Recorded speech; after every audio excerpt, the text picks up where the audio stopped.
while it's easy to say, and a lot of my friends in the government of India often say that there is as much capital as we would like available for sustainable development in India. In reality, there is not, because capital seeks very stable policy environments, right? And India has proven to be anything but.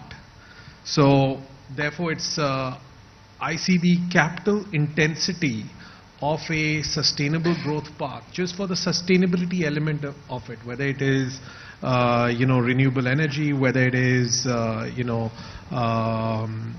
desal plants, whether it is industrial waste purification plants and so on.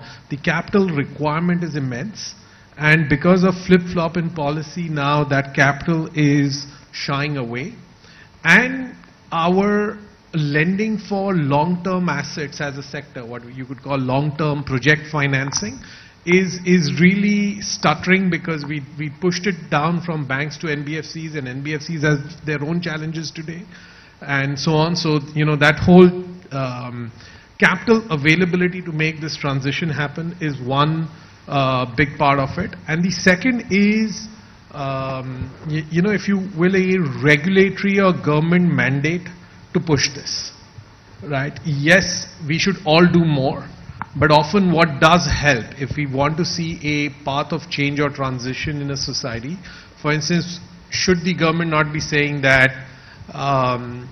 every consumer should be buying at least 15% of their power from renewables, as an example? Or, for instance, 3 years ago we enacted laws for emissions from coal-based power plants, right? For 3 years we have deferred the implementation of those laws, right? So we are saying you have a free rein, keep polluting as you were, because it's expensive to put the kit which is needed for this. So some of these things have to also be regulated, because there are wider issues of public goods such as clean air in our cities, or villages, by the way, which are suffering from emissions, and the lack of will to implement what the government has thought of.